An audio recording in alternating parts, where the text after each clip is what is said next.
New Thought Media Network.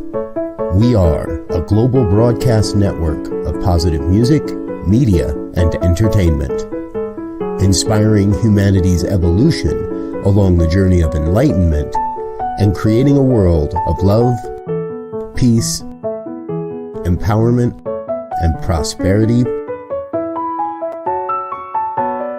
for all. New Thought Media Network. Positively inspiring.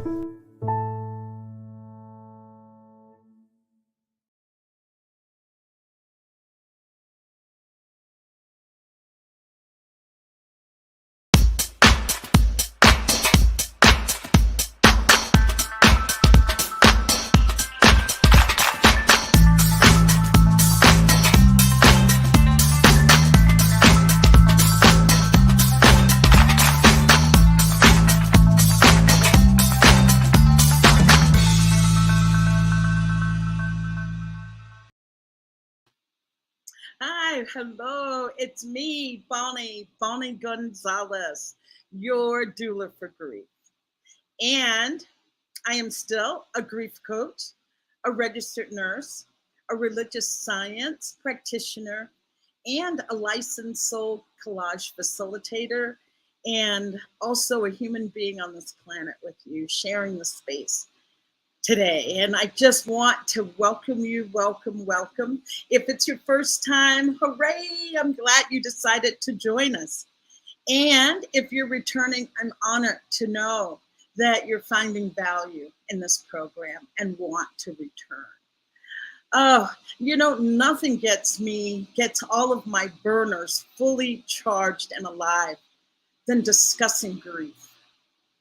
And the reason I say that is because I just know how much unresolved, how much grief that is not spoken to and about can just cause us so much suffering in our lives. So unnecessary, such an unnecessary suffering in our lives. And I just read something this morning that I thought was absolutely beautiful.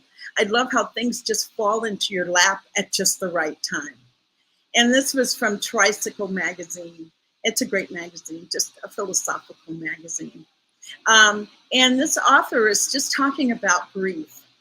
And what she says is, grief can be used as a tool to bring us closer to ourselves and thus to each other. Or it can tear us apart. We are so busy running from loss, like a child hiding from the boogeyman, that we don't care who we knock down along the way, so long as sorrow stays far enough behind. But loss doesn't need to be feared, and neither do we ourselves need to fear this. When we choose to use mindfulness and meditation, not only to become aware of our own grief and how it impacts our life, but it also helps us to accept the inevitability of loss and of failure. We open ourselves up to new possibilities. We open ourselves up to beauty, to connection, to love, and to joy. And that is by Brishia Wade. And I thank Brishia for saying that, for writing that this morning, and for me to find it. Because as I have said so many times here, loss is what we experience, grief is what we feel. And loss is suffered in so many different ways, relationships, health, body image, a loss of a business, a career, loss of a lifestyle. Those are all losses.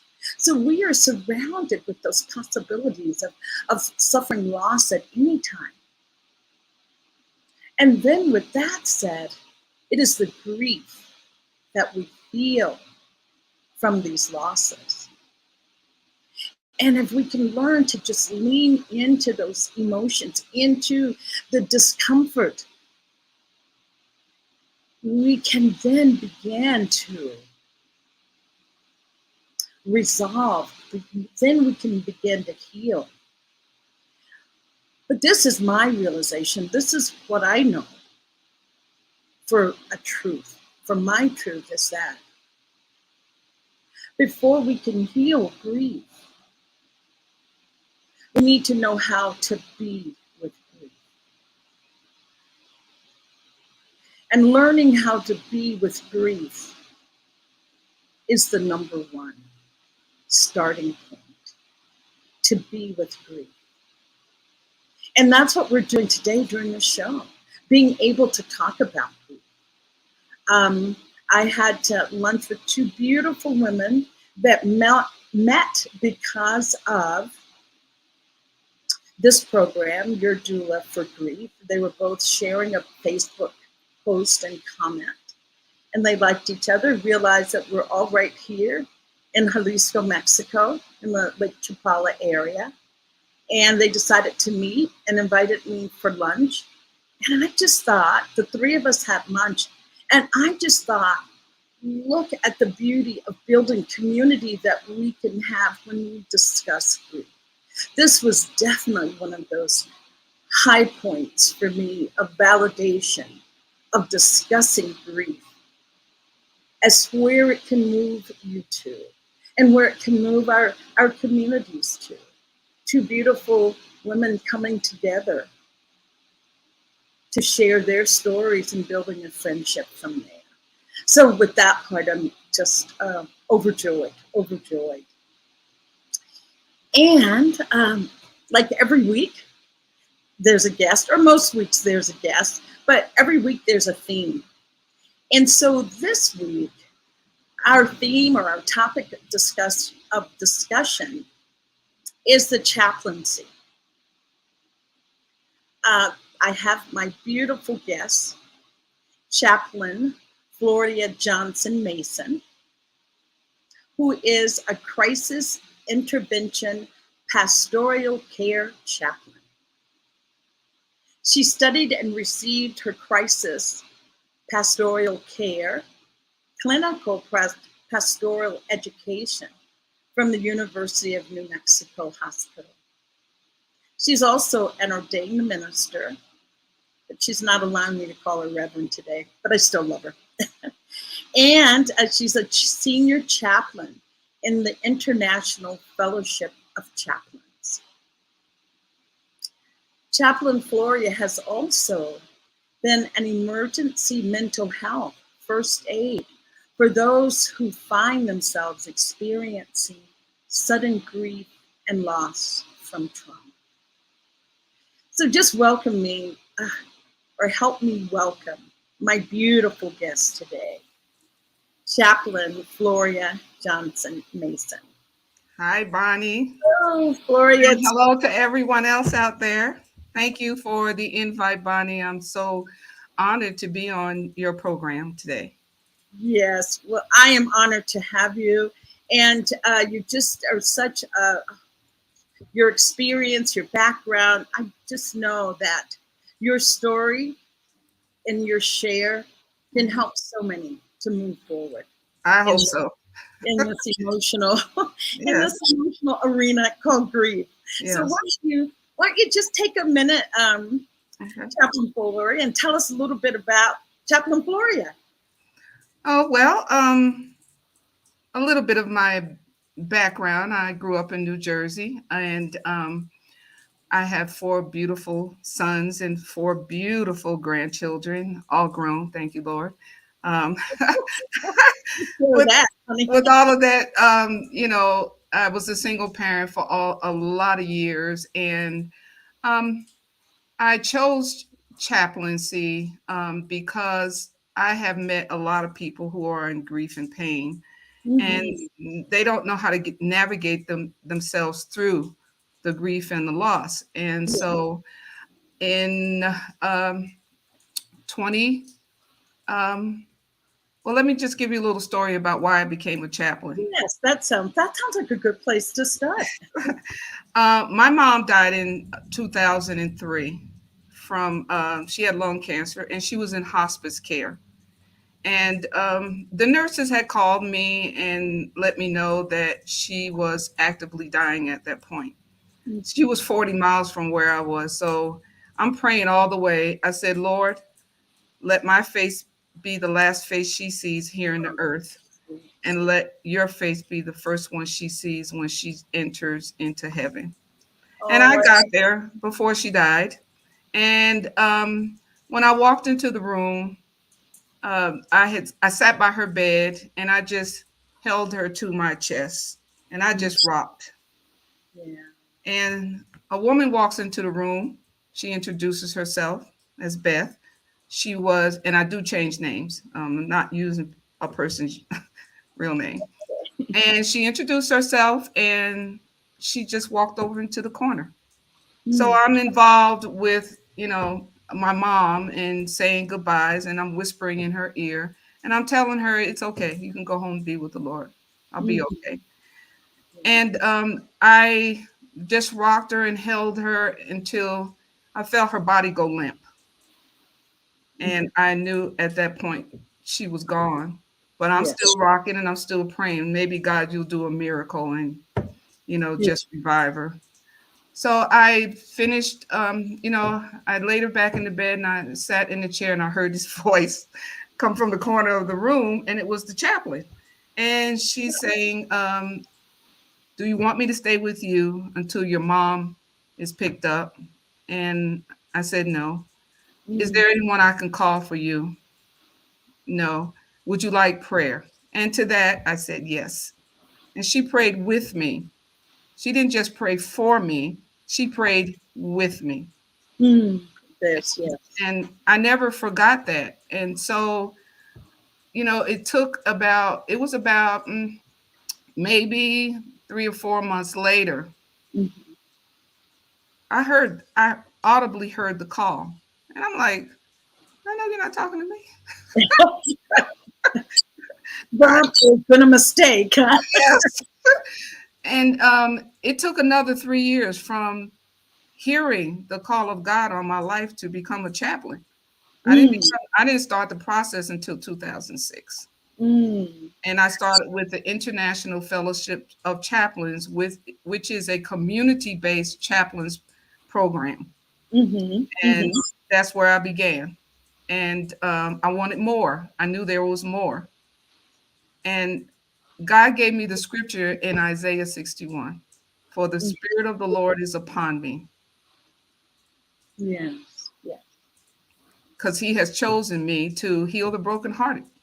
Mm. And how brokenhearted can a person be when they're going through grief and loss? Yes. Yes. And so I began the journey and I left IFOC and I wanted more training. So I reached out to the University of New Mexico Hospital Pastoral Care Chaplains program. Mm-hmm. Mm-hmm. And I met with Dave Hartenberg, who was the chaplain director and coordinator at that time. Right. Right. And I filled out the application. We did an interview, and I didn't hear from them for a year. Oh my goodness, I Floria. well, here I was living in Rio Rancho, taking care of a woman, and I get a phone call. This is a year later, and I was telling God, "Well, I made a mistake coming to New Mexico.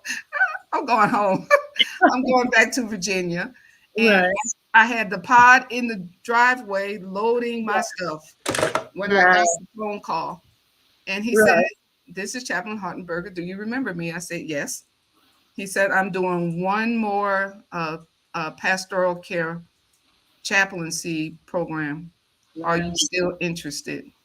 I like Mm. dropped the phone. I said, "I'm not hearing this right." And I said Yes. yes, and I went in for a second interview. And he showed me my application. And he said he had written across this way on the application, "Great candidate." Oh wow. Now, it was four of us in the program. These women were getting master's degrees in theology, and Yes.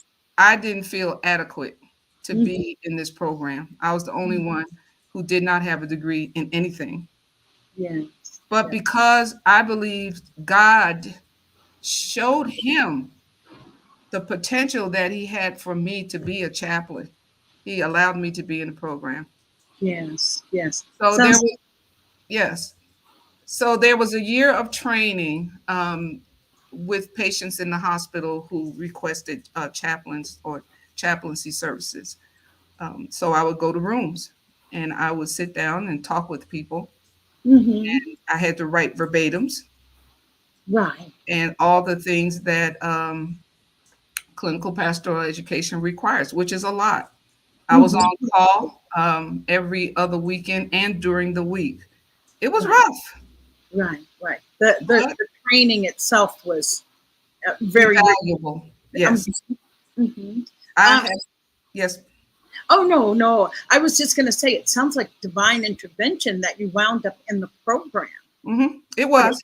sounds like divine intervention. And I Yes. was just going to ask just briefly, what was your resistance? What was your hesitation initially when you get the call? I was feeling inadequate to do the work. You know, chaplaincy is not a job, it's work, it's the Oh, Lord's work. yes, yes. You know, you have to know. And for me, you know, I'm like, okay, how do I qualify God to interfere in people's very private lives of grief? Mm-hmm. Mm-hmm. Because grief is not only personable, it is um it's individual Yes, very as much. well as so personal to the person who's going through grief and loss. Exactly. You know, we have definitions for grief and loss, which is a loss. It's Mm-hmm. not always necessarily a death when people experiencing grief and Mm-hmm. loss. It could be death of a pet. It could be, Oh, you know, I've been on scenes where people, for some people, would sound silly because I was with the Baltimore Fire Department when I was in my training through AmeriCorps. okay. And I had opportunity to talk with people who simply had smoke damage in their apartment. Mm-hmm. But Mm-hmm. because they didn't have insurance, this is loss for them. Yes, a loss of their home. As I Mhm. said, a loss of a lifestyle puts you definitely in grief. Yes. Yeah. And I wanted to ask you, Chaplain Floria, prior to your mother's transitioning, were there any other episodes in your life that grief showed itself, and in a way that inspired you or helped you to hear the call of come and help relieve the suffering from Mhm. you? Divorce Yeah. was another source of grief and loss for me. Mm-hmm. Going through, and I came to New Mexico in 2009, and I was going through a divorce. Yes, yes. And you know, for me, to have to feel that pain of separation and abandonment issues, and I felt all of the grief, abandonment, rejection, all Yes. the things people can feel when they're going through divorce. So Mm-hmm. that was another trauma for me. And Right. it took 2 years for me to heal, to get to a place where I could do the work of chaplaincy. Mm-hmm. Mm-hmm. And you know, so it's that was another trauma. Mm-hmm. Um, but I was healed. I'm to a point now where, you know, I know who I am and how to navigate my way through grief, Mm-hmm. which at times, you know, you still think about loss. My father just recently died 3 weeks ago. My condolences for your Oh, thank father. you. And Thank you. what's your father's first name again? Edward Johnson. Edward Johnson. Yes, Yes. Edward Johnson. Honor Yes. his memory today. Edward Johnson. Yes. Also, Chaplain Floria, what I wanted to say when you were talking about, divorce, of course, losing your mother, Mhm. I was going to say, and now your father. Mhm. I was going to say that there is nothing that gets your full attention, like grief. Right. It gets you to look at your life to say, wow, first of all, I'm just devastated. I'm hurt. I'm sad. What do I need? Mhm. And knowing, as you said too, everybody processes grief differently, Mm-hmm. but it gets your undivided attention. Absolutely. Mm-hmm. There is nothing that Yeah. gets your attention quicker or faster Yes. than being in that state of grief. So you were in, so then you fast forward, you were in Albuquerque. Was it Albuquerque? Yes. The call to finally come, and when you thought you've made a mistake. So then you, so can you just tell us a little bit about the training, as you say, for chaplaincy? And you said that it's that you can't get trained to be a chaplain. You feel like it's a call. It has to be a call. If it's not a call and if you don't know the call, you got to know the call. You have to, your knower has to be working that God has called you to this type of ministry. Mm-hmm. Because I have seen chaplains fail at chaplaincy because, number one, you really have to have in-depth training. And I could not have gotten better training than the training I got at University of New Mexico Hospital. There's, other hospitals and universities have chaplain training, and these folks are on point with your training. And it's a lot to listen to someone who is brokenhearted, because we want to fix things, you know that. Yes, we want to fix it. Mm-hmm. We have preconceived notions of what to say, but the listening skills that I developed allowed me to be quiet and let them tell me their story. Oh, I love that, Chaplain Floria. That is, I always say, the key to any of this, the key, besides being able to speak to grief, is to be heard, to be a good listener. That's what it requires. It requires you to be a good listener. Yeah. But I want to go back up to the program that you were in, and when you felt that it was just above and beyond. What made it above and beyond? In your summation, estimation, review, what made it above and beyond to prepare you? The training in itself from the pastoral care staff of chaplains at the University of New Mexico Hospital, and Pastor Dave Hartenberg. This man, he encouraged me, because there were days when I went in his office and I said, I can't do this anymore, because I was brokenhearted. And I was beginning to, grief was beginning to surface again in my own life because of the stories I'm listening to and the people that I would encounter. How do you walk into to a room where a mother has a stillborn child? How do you comfort her? So every time I went to a room is always to visit a patient. It was always a different story, because hospital chaplaincy is different than police chaplaincy. Yes, and we'll get to your police work. Yes. Yes. So you're meeting with people who, some of these patients that I met already knew that they were in stage whatever, and they were going to die. And they were trying to make peace with their God, whomever that was. Because in chaplaincy, you're never allowed, and you should not be allowed to proselytize. Right. That is not, well, I'm putting my words. I was just saying that doesn't feel like the time. No, it's not the time, because people don't care what kind of degrees I have when they're going through grief and loss. They don't want to know that. They don't care about that. How can you help me today to get from moment to moment? That's what they need. Moment to moment. How can you help me? Yes. And Chaplain Floria, I don't even feel that it comes from any place of selfishness or whatever. People are truly, when they're in grief, they are truly at a point of being totally broken. They cannot see beyond maybe that minute, beyond this incident.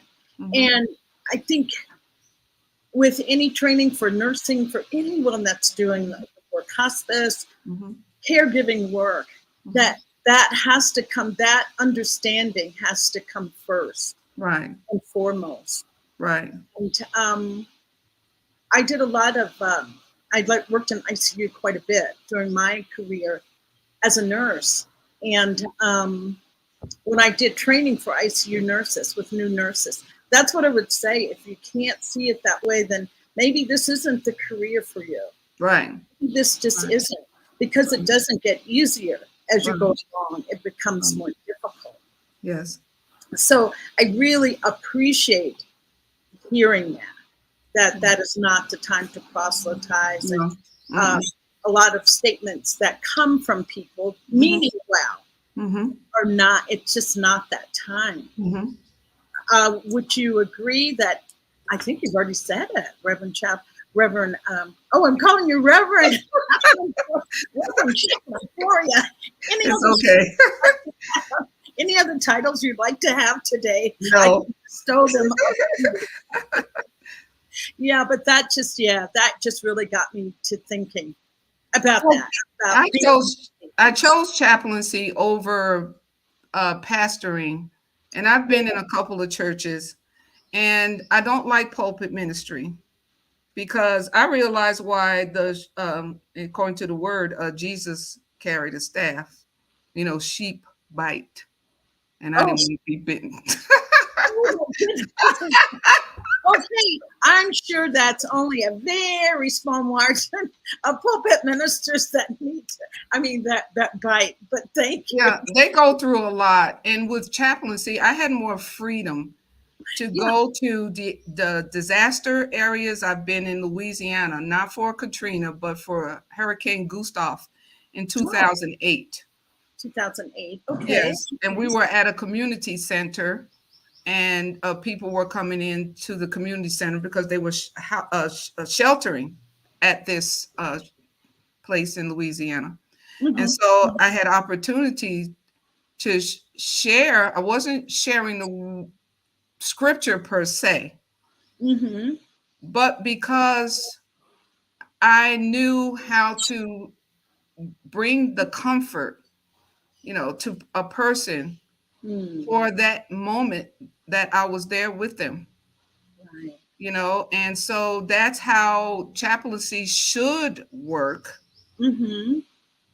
That you're not trying to, again, have all these preconceived notions about what you're going to say, because everybody's story, I have not met one person whose grief was the same as the other person's, even though the circumstances were the same. The circumstances, yes. But their grief is different. Again, personal and individual. And I would love to move into more of your experiences with the police department and those kinds of things, sharing grief, sharing the trauma aspect of grief. Okay. Two different animals, the trauma and then the grief. Yes. But before we do that, Chaplain Floria, I'd like to acknowledge folks that are out there listening, and my dearest darling friend, Robin Rice, says, thank you for being a conduit to connection, Bonnie, yay, and Chaplain Floria. And then there's a personal note from Gino. Hi, Mom. We're getting some love from the children. Yes, beautiful. And there's my daughter-in-law, Jenna. She says, hi, Mother. Am I seeing something? Is it Jenna? Oh, I thought it was Gina. Oh. No, her name is Jenna. That's my daughter-in-law. She's married to my son, Chris. Sorry, Jenna. The eyes are the first to go. Well, on that note, why don't we just take a quick break? We'll take a break. And then Chaplain Floria, come back and, talk to us about how you received that call to do such work with working with the police department, going out with giving the death notices. Yes. Okay. That is really serious. So we're going to take a break. Do drop a comment in the comment box. We'd love to hear from you. Join the conversation, and a wonderful, warm welcome to Chaplain Floria. And Gina and Robin. So we'll take a break and come right back. Thank you.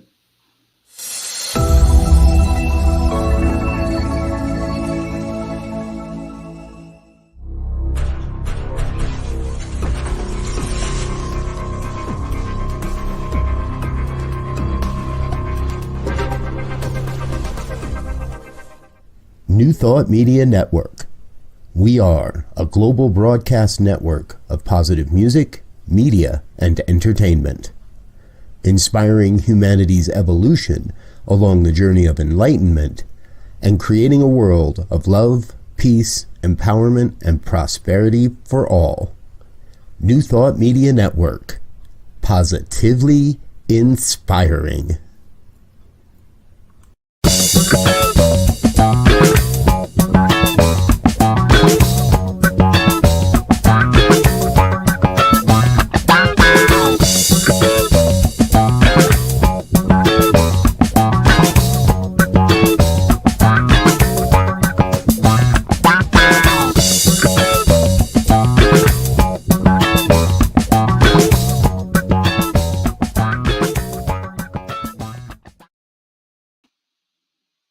Hello, welcome back. And I see there's more comments in the comment box. So I wanted to take my glasses off so I could read and see really well. We have Rita Mohammed. She says, you both have such beautiful spirits. I'm enjoying your conversation. And Rita, I want to say it's easy to have a joyful spirit when you're doing the work, as Chaplain Floria said, that you were called to do. And I think we both feel that we are answering the call, moving grief from suffering to healing. And then we have Dominic James Taylor. Always love your stories of the many ways you've touched so many. And there's also my beautiful friend Megan that we had lunch with. And she says, I've been enjoying the program. Hi, Bonnie and Floria. So hi there to you, Megan. So thanks for joining us. And we will bring Chaplain Floria back. Chaplain Floria, it's just when I think about doing work with police departments, I can't think of any greater tragedy that people would be experiencing than when the police come. So maybe just talk to us a little bit about how that came about and how you were able to hold that as you moved with answering the call of being a chaplain. How did you move through that? I began with the police department after my training with the University New Mexico Hospital. Their requirements were that I had to be involved with a church in ministry of a church, and I had to be ordained, which I already was. My good friend, Dr. Carol Price, she came to New Mexico and she ordained me on top of the Sandia Mountain in 2010. Right. Mm-hmm. And also to be part of the police department, I had to, again, I was co-pastoring at a church. I was teaching Bible study basically. And I started with Pastor Julian Johnson, and he's gone home to be with the Lord now. And then there was Pastor George Waku in Albuquerque. So my training took another year. And 6 months into the training, I was allowed to go with 2 police officers to do a death notification. And police chaplaincy is a little different in that I'm only with people for, my top time was maybe a couple of hours when there's a death and you're knocking on someone's door at 2 or 3 o'clock in the morning, which is usual to do a death notification. That time, anything after 12 to 6 a.m. in the morning. And I was on call on weekends. I did Friday night. I went on call on Friday night at 8, and I came off call Sunday night at 8. But I chose that, and because I just wanted to, I guess, just have the training to be better at doing death notifications. But you can become more familiar. But again, each death notification that I have done was different than the one before. Right. Had I've been to suicides. I've been to murder scenes. I've been called to the hospital as a police chaplain because there was a death in the emergency room, a suspicious death, and they managed to take him to the hospital. The Albuquerque Hospital does not have a mortuary. So they go directly to OMI. If they die in the hospital, then now you're dealing with family. And when you're knocking on someone's door at 2:00 in the morning, I'm here to notify you that such and such and such. Are you such and such a person? Do you know this person? And I'm here to tell you that your loved one has died. We can't, with the police, you can't give details of how that person died. That's the police report. All I get was a name and the location of the death. And when I arrived, we all had chaplain. We had vans. We didn't use our own cars. Right. And my uniform looked like the police department's uniform, except that mine said police chaplain on the back. Right. And I had a choice to wear a vest or not. I didn't think it was necessary, so I didn't wear a vest. So you're only with a person for a little bit of time. And within that time, I'm standing there at the scene and I'm looking at people and I'm saying, God, how do I do this today for this situation? How? Right. And that's how I came with call the chaplain a ministry of presence. Yes, exactly what it is. Being there. I go in and introduce myself, and as the chaplain for the police department, how can I help you to get to the next few minutes? So I developed a referral brochure. Okay. On my own, because who can I call for you?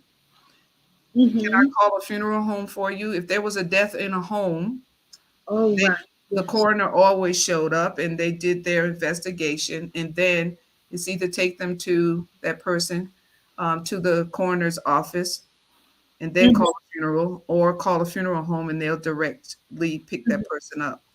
Right. But people don't know what to do. So I developed a brochure of references for taxi cabs, funeral homes, whatever they had a need for. Can I call somebody for you to come and be with you at this time? So again, my time was very limited with people as a police chaplain. So, I had to hit it home, while I'm there. I've officiated a funeral for a woman whose husband committed suicide. And she was from another country and she didn't know what to do. Yes. And so you do the best that you can to help people get through their worst moments. So again, police chaplaincy is very different from hospital chaplaincy. And I think you probably answered this. And how preparing yourself, Chaplain Floria, preparing yourself, going to knock on the door. How do you prepare yourself? Prayer. And God help me. Yeah. Because you don't know, when you knock on somebody's door and you have two police chaplains with you, police officers with you, when that person's opens that door, they know something's wrong, except for one lady. We gave her, when she opened the door, and this is like 1:00 in the morning. Yeah. Okay. She opened the door and said, "Hi, how are you all today?" Like, my face wanted to be reactionary and I'm thinking, what does she think we're here for? Two police officers and a chaplain. Yeah, milk and cookie. Yeah, or just in shock that somebody's at your door. As you say, we all respond different.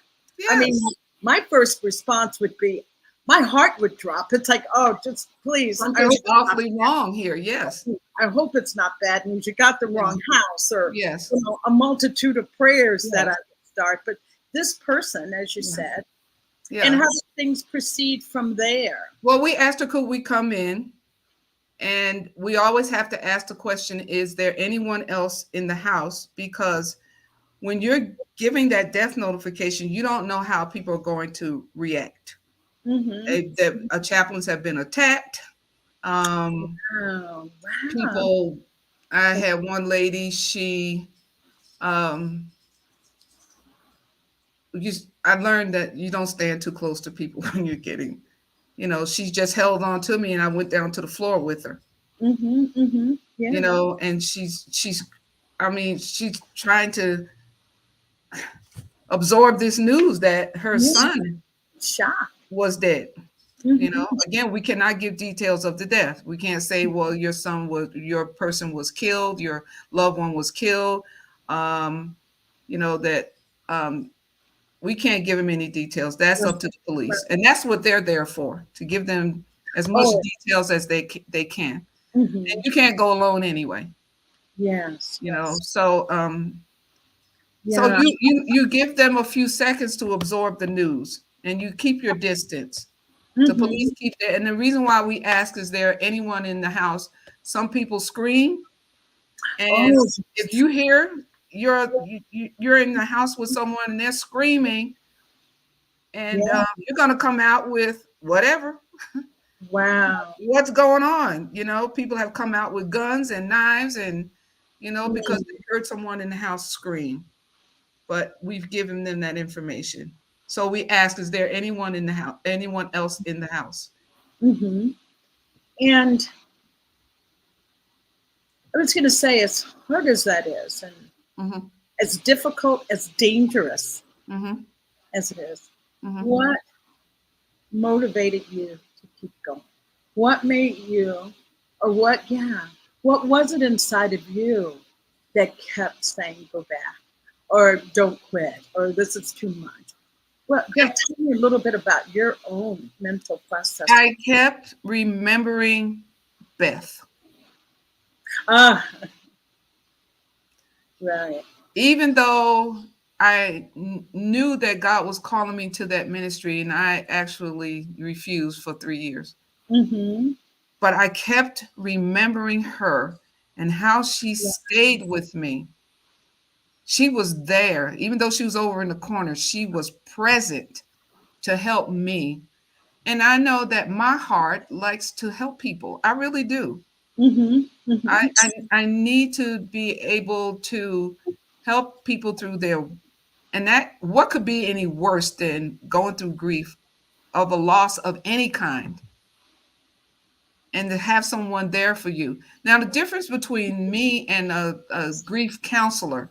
Yes, I know what you're going to say. Okay. I know what you're going to say, and yes, you're right. But tell me what you were going to say. Say it. I will permit you to say it. They need to hear it from Chaplain Floria.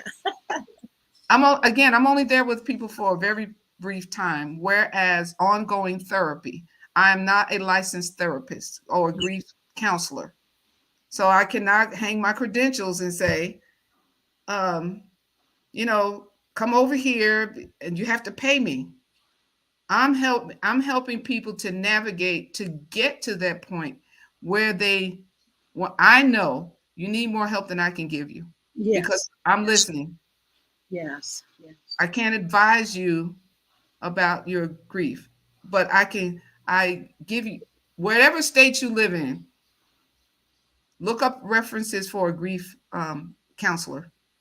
Yes. And start making phone calls, because I want you to experience a healthy grieving process. Yes. Yeah. Thank you so much. Thank you so much. So that you're not cutting yourself off from society. Some people turn to drugs and alcohol. Very common. A lot of times, especially young kids, they become promiscuous. You know, you need more help than I can provide for you at the moment. So, find someone that can help you navigate through life day to day, and breathe. because, you know, my mom's been gone for 19 years. And I still have days when I feel like I just can't take another breath. Yes. Can't breathe. Yeah.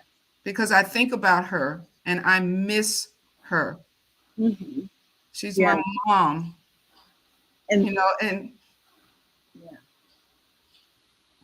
yes, I'm here with you. But it just breathe. Take one breath at a time and you will get to the point where I'm feeling okay right now. Right in this moment. Yes. So have people that you can call and will listen to you. Again, we want to fix people. We want to fix their hurt. And none of us are broken. That's the whole thing. There's nothing to fix. No, and the other point I'm going to make is that, you know, the day of the funeral, the day you hear about a person who's experiencing a loss, all the family is around, friends, family, the whole 9 yards. They'll stick with you till the day of the funeral, and then everybody starts waning off. Disappear. Okay? Disappear. Who do you have to talk to? Nobody wants to be, you know, there's a scripture, and I think in Isaiah 54, where it says Jesus was acquainted with our grief and our sorrow. Oh, both. Yes. But let me tell you, people don't want to be acquainted with your grief because they don't know how to handle it. Well, yes. And they don't want to be acquainted with your grief. Our society, and that's why you and I are here right now to change that.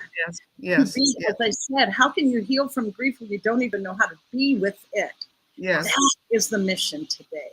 Yes. That is the mission. I do want to take one more comment that I see from Bonnie Umstead that says, Joe, can you put it up again? Can you put up? Yeah.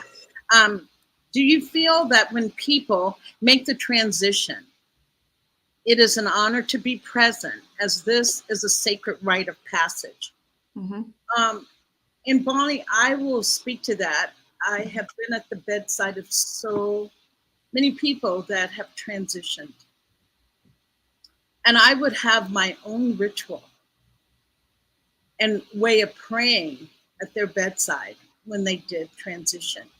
And the first thing I gave was gratitude, and felt honored that they felt comfortable enough to die in my presence. And I wanted them to know that I honored that.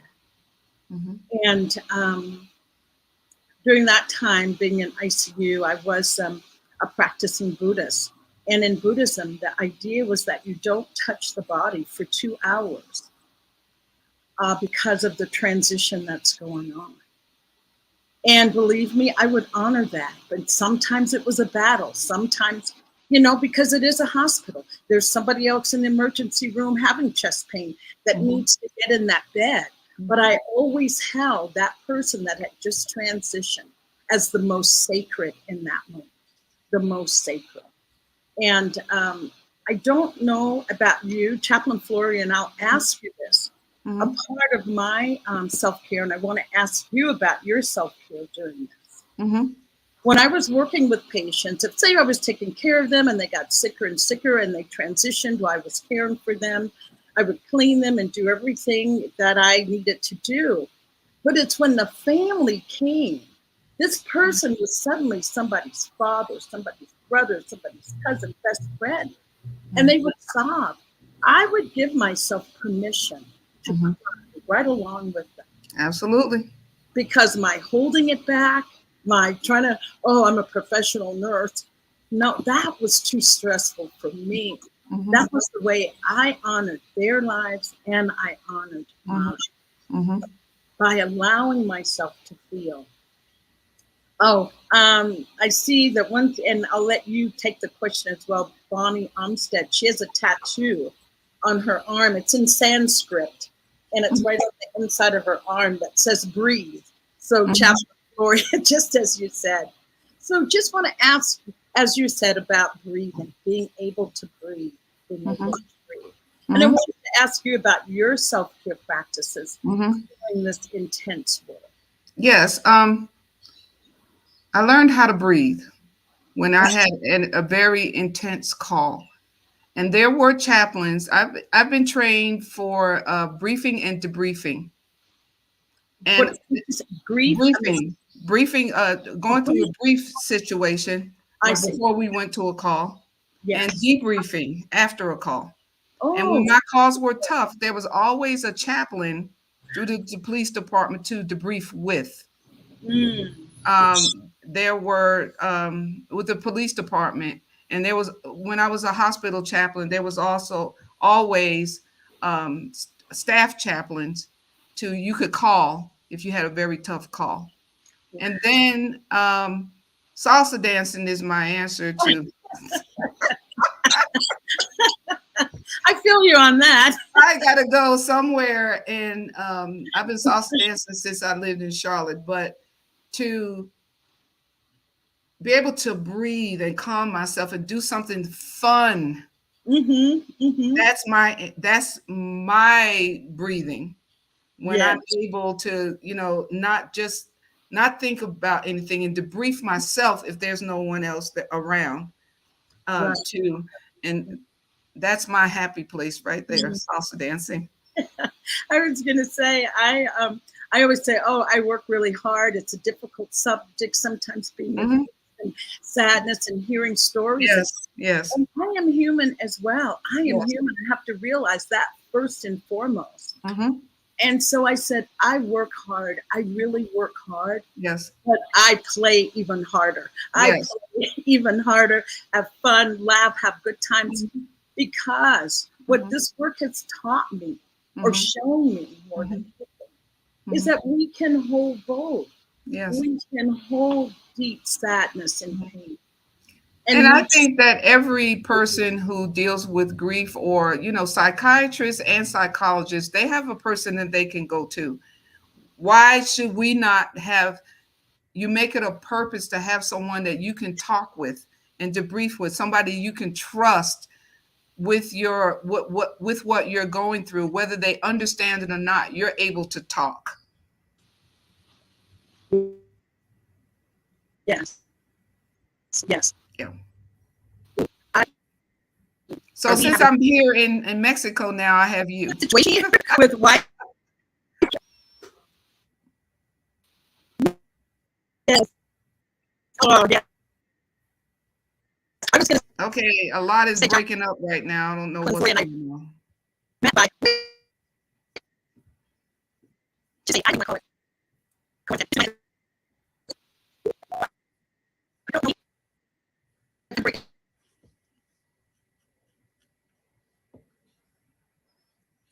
Hi. Not having to breaking up, but yes.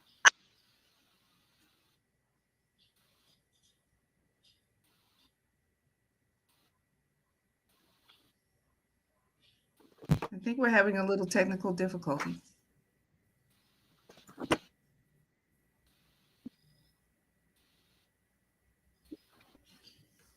Yeah, I was asking Joe if he could. Or it could be senior. It makes me, I'm an internet people, so to be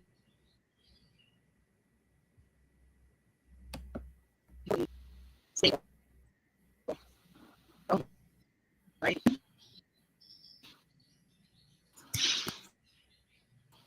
Nope. Alrighty, I am going to take it that we are having a little technical difficulty on StreamYard. So Joe, if you can hear me, it would be great if you just took us to a commercial.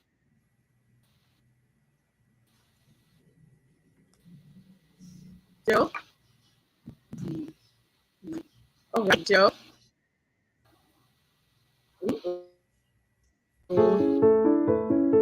Rethought Media Network.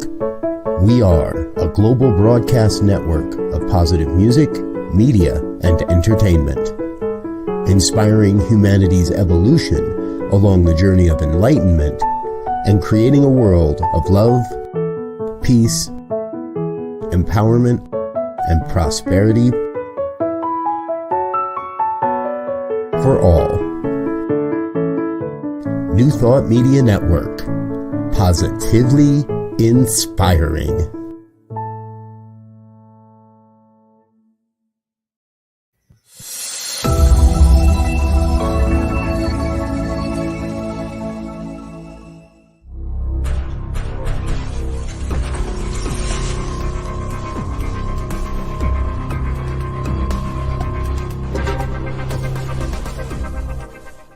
New Thought Media Network.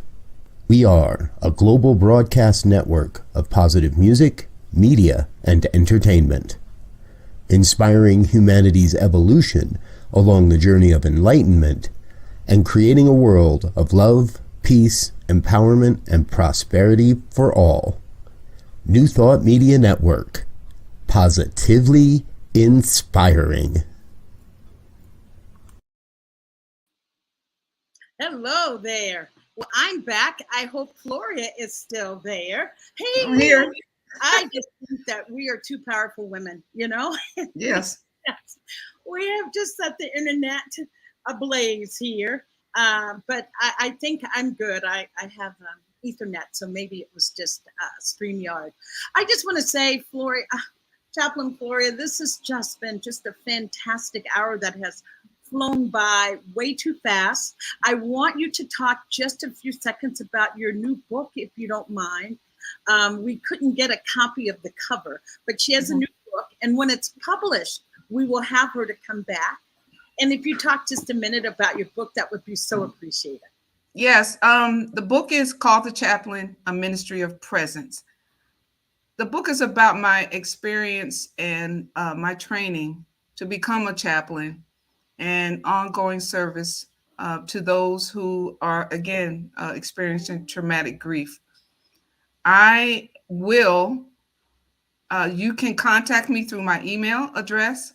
Yes. And if you have questions or would just like to talk. And again, I need to remind the audience, I'm not a licensed therapist, but I will listen to you. And if I feel like you have need more help than I can provide for you, I will ask you wherever you live to refer to someone that is a licensed therapist that can help you with ongoing grief counseling. Great, thank you. So, Miss Bonnie, I appreciate you allowing me on your show, and thank you so much. I will let everyone know when my book is published.